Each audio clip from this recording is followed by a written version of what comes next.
Hello there, I'm Chris Stashew. Hey, this is Father Malone. And this is Mike White. And we are the hosts of Dreams for Sale, a monthly look at the Twilight Zone 1985. The show is a reboot of the classic anthology from the 60s. We cover one episode a month, and we are on episode 4, so if you're just listening to us now, head on back and listen to the first 3. We cover some really great episodes. I don't know how this episode's going to pan out yet. I know how I felt. I'm curious what Mike and Father Malone think, so let's get right into it with Little Boy Lost. The song unsung, the wish unfulfilled. Even with the dream in hand, there is the chill of an eternal loss. Fading, fading. For every choice made, wrong or right, 1,000 alternatives denied. When tomorrow calls, sometimes the heart must be denied. For Carol Shelton, there will be other tomorrows, other joys, and yet, fading, fading. For one trembling instant, she was given the opportunity to take snapshots of an alternate future, snapshots forever undeveloped in the darkness of the Twilight Zone. All right, Little Boy Lost is the first segment of episode 4. It aired October 18th, 1985. It's directed by Tommy Lee Wallace. So yeah, it was written by Lynn Barker, apparently. And it stars Scott Grimes and Season Hubley, and it centers around Season Hubley as a woman who's trying to decide if she wants to pursue a career or settle down and have a family with her boyfriend. And in the midst of making this decision, she encounters a strange young boy who helps to make her decision in a way that could only happen in the Twilight Zone. So I thought this episode was a little preachy, in my opinion. a little preachy. Holy Lord. I don't want to be like this is the preachiest episode since Kentucky Rye, but I mean, it kind of is. I think it's far more preachy than that episode. This might be the most preachy episode of any Twilight Zone, including Rod Serling at his most, preach-tastic. Wasn't there an episode of the original series where a guy goes to a town and there's like the younger version of himself? Yeah. Well, was that a Stop at Willoughby? No, that was sort of a Paradise sort of episode. Yeah, but there absolutely was. I was almost thinking that was this, but then when there was a gender swap of the child, so it was obviously not the Season Hubley character. And as soon as this little boy shows up, she's a photographer. She's trying to get a model for a shoot. And there's this discussion at the beginning about her and her career and how important her career is versus needing a husband or marrying this guy, settling down, having kids, all that kind of stuff. And then when this little boy shows up, I was just like, oh, okay, I got what's going on here. This is the boy that she could have if she settles down. And wow, isn't she going to have a fantastic time today? Wow. Yeah. It was pretty clear from the get-go what was going on in this episode. There was no twist at all. This is, I got to say, this is my least favorite episode of any of the Twilight Zones. The preachiness is just insane. And it should be pointed out that, early in the episode, yes, you mentioned she is like discussing with her boyfriend Greg, who that she got this promotion and she'll be traveling around the world, and it's been her dream for her entire life. And I just kept writing in my notes, Greg is a dick. His reaction is just like, job, baby. Like, oh, yeah, dude, what in the fuck? Boy, you're a misogynistic turd, aren't you? My whole world's falling apart, and we're gonna go see Eddie Murphy kick the trash can. Yeah, he wasn't good. She had her dream, and he wanted her to give it up, and the episode seems to want her to give it up, too. And I really just couldn't get behind that. Well, so here's the thing, and something I'm curious about, because we've run into this before on our own podcasts about things not aging well. When this aired in 85, it's not offensive, but it's a little tone deaf. For sure. Was it tone deaf then? Because it's tone deaf now. It felt that way to me even then. Yeah, I mean, this seems like if it had come out maybe like during the Roe v. Wade time period, like in the early 70s, maybe it would be acceptable. But even then, like the way it's handled is not. I think there is a good episode to be made about the choice a woman has to make in her life. But this is so clumsy. and that it not only doesn't age well, but it was not age appropriate at the time. Okay, so I'm glad that was the case then, because it seems like this would be an episode written by a man. It's clearly not written by a man. So you would think that Lynn Barker would have a little bit more of her finger on the pulse of, actually maybe having gone through a similar decision in her life. And yet it just seems like, to, borrow a phrase from the last episode, they're clucking their tongue. They're clicking their tongue at us. Like, you always put your kids first. Don't put yourself first. Like, what the fuck kind of generalities are these? Yeah, it was totally insane. Like, she says, like, this was my dream for years. And he says, what about my dreams? Well, you know what, dude? Go find a girl who wants to have kids and settle down. Yeah, exactly. Don't expect her to change her dreams. Yeah. And maybe they should have had this conversation earlier, but it kind of points to the importance of having that conversation, knowing where you stand, and maybe being accepting of the other person that you want to be with. That could have been the thrust of the episode, this sort of communication, because I think we all known people who have gotten married, and those people have not in any way had that conversation, which is important, and that could have been a better thrust of the episode, because ultimately it comes down as sort of some anti-abortion PSA for 22 or however many long minutes it was. I was about to say, like, the three of us are all married to, we all have significant others. And it, like, I find this episode a little bizarre because, like you guys have been saying, it's like, why are they having this conversation in the middle of the street waiting to go see Eddie Murphy's Raw? Like, when the fuck? That's like, look, there's an appropriate time for this conversation, but in front of a movie theater before you go see Eddie Murphy say faggot a bunch of times isn't that time. And the fact that was the point in the episode where they were starting the conflict seemed a little strange to me. Particularly strange because when they have their final conversation where she's saying, look, I took the job and I'm leaving, she says, you knew this from the get-go. And he's like, yeah, I did, but I thought I could change you.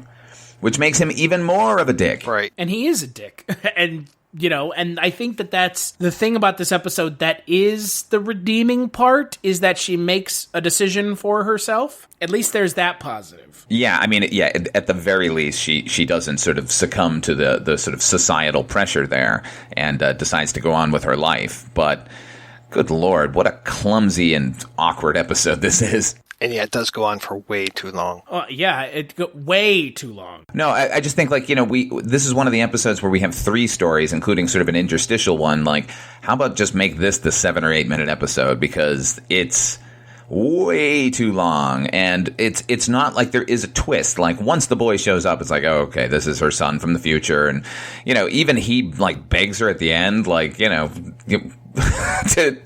like have him. It's just it's vile. Yeah, abortion stops a beating heart. Wow. That's horrifying. Mm-hmm. The real question is, since obviously Jordan Peele's show has gotten like a teaser, you think that this episode's going to make a reappearance? Because I think it would really piss off a lot of people if they just redid this episode. God, I hope not. Right. Of all the episodes you decided to do, Jordan, you're going with Little Boy Lost, huh? I kind of hope they do remake this episode and do it in a balanced way. Right.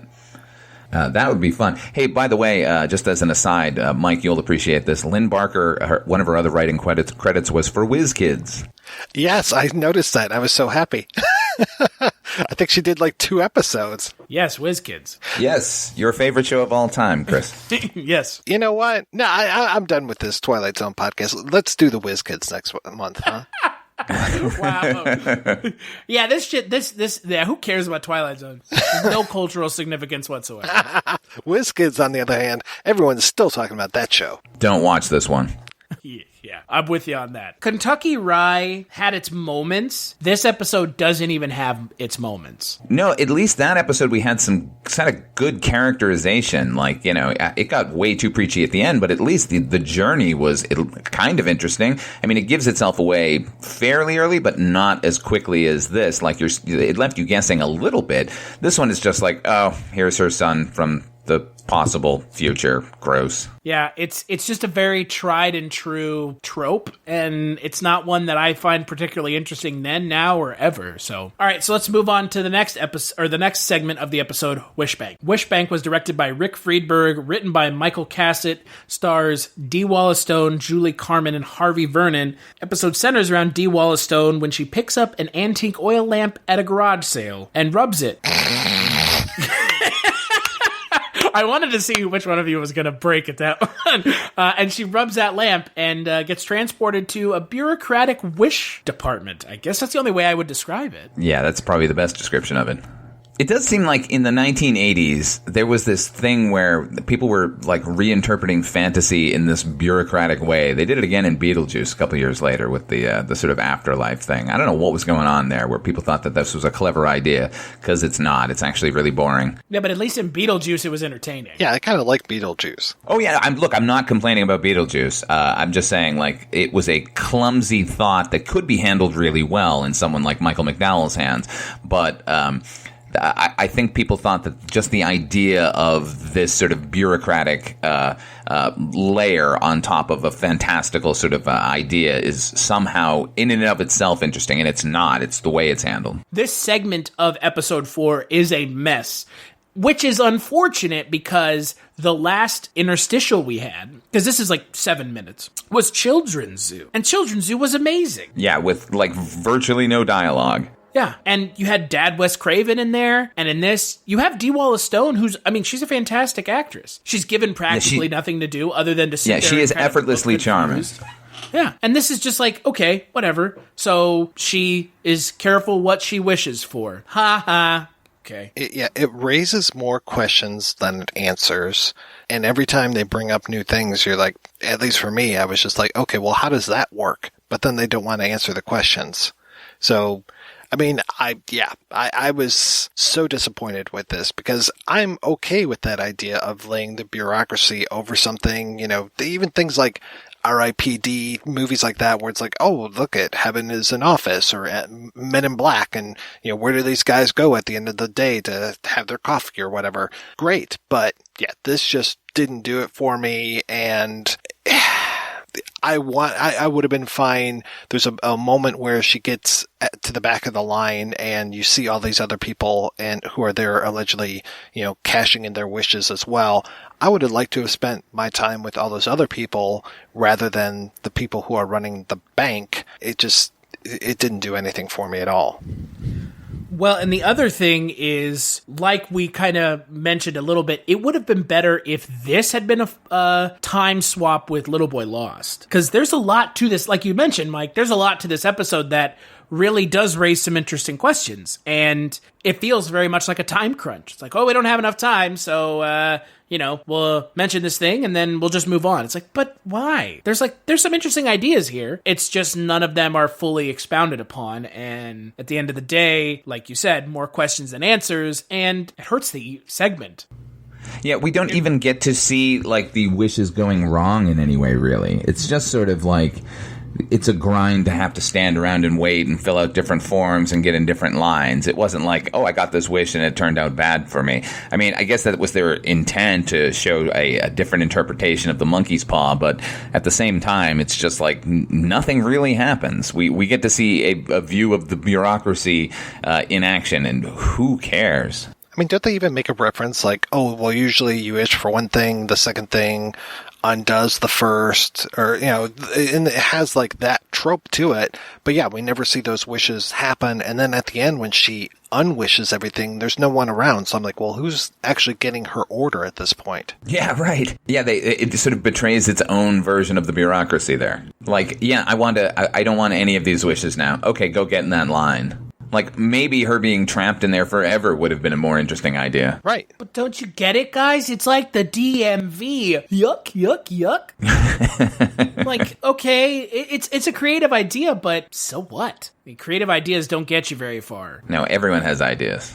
Yeah, it's a creative idea, but you didn't do much with it, and boy, that's the disappointing part. So, all right, so let's move on to the final segment of episode 4, Nightcrawlers. Right, Nightcrawlers is directed by Billy Friedkin, written by Philip DeGuerre, based off of a story by Robert R. McCammon, stars James Whitmore Jr., Scott Paulin, and Bobby Bass, and it centers around a drifter who inherited an interesting set of abilities during the Vietnam War, and he is stuck in a diner with some local yokels, and some travelers as well. This is an interesting segment. It's okay. Yeah, it's not as bad as I remember it. Like, looking back on it now, it seems like at the time, just to put it in a bit of context, I guess, like, I don't think people had really sort of come to grips with the legacy of the Vietnam War. And this is certainly prior to Platoon, when the discussion kind of broke wide open. So in that respect, it's actually really admirable that they would even attempt it. And, I think the episode is dealing with a lot of the sort of themes of, these guys were abandoned twice. Like the sort of government gave up on the war after they had been through hell, and then they got home, and then they were given a whole other version of abandonment where nobody wanted to deal with them or were in any way interested in what they had done over there. So, on that level, I really like the episode a lot. However, it is handled kind of insanely. Like, I haven't read the short story, so I can't speak to that. But I think overall, it's kind of a failure of an episode. But at the same time, I appreciate what they were going for. Yeah, I mean, I'm trying to remember when First Blood Part 2 came out. Where it was like the whole question of, do we get to win this time? And that whole like refighting the Vietnam War. And so there's that aspect of it. And then there's also that like Firestarter Stephen King aspect of it as well, which is, hey, the government kept this war really shady, and there might have been experiments on, the vets that were happening over there. There was a lot of drug use happening over there to keep soldiers up and going and all this kind of stuff. So the experiments, the MK Ultra program, yada, yada, yada, that seems to all kind of coalesce in this episode as well. So there's some clever ideas in here. I'm just not sure if they necessarily executed as well as they could, but it's like, okay,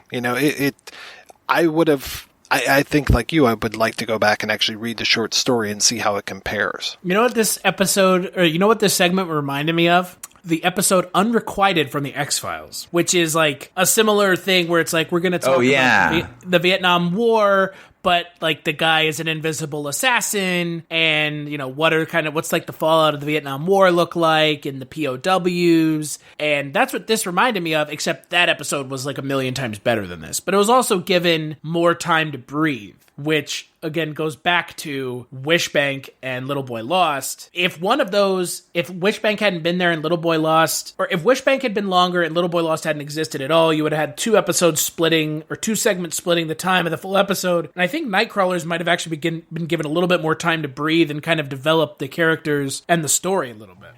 I totally agree with that. In fact, I think you could get rid of Little Boy Lost and Wishbank and just give this the full hour and spend a little more time building these characters and getting more into the sort of underpinnings of why he has these powers and what was done over there, because there's a lot of interesting stuff here, particularly the idea that he felt a bit of cowardice, that like he abandoned his team and now they're coming to get him for that, like his own guilt is coming back for him. It kind of reminded me also of the segment from the Twilight Zone, the movie, the one with Vic Morrow, because that had something to do with like him going back and trying to save these war orphans, and just that whole idea of the war not being fought completely. But yeah, I mean, I don't necessarily remember that episode in the movie for some reason.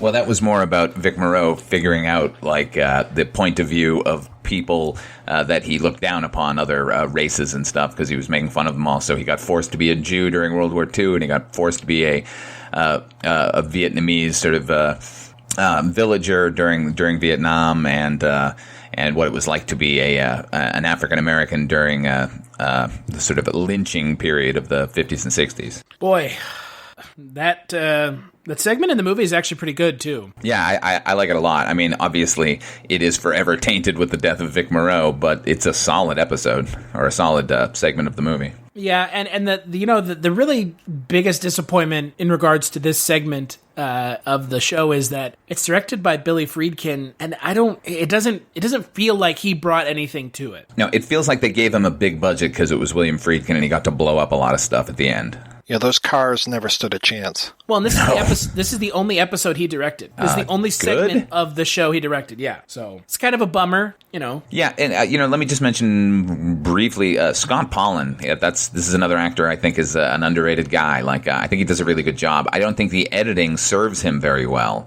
in the episode because I think he's really going for it. But I think some judicious editing would have made his performance even better.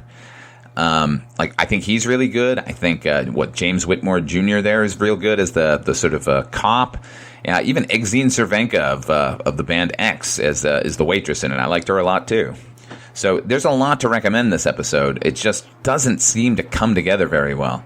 And that weird thing at the end where the soldier kicks that door in, which was a beautiful shot, and then they repeated it for some reason. Yeah, and I like the whole idea of, the unsuspecting people that all come together at a diner, and some of them might be something that you're not really sure about. That whole trope that we have in movies and storytelling.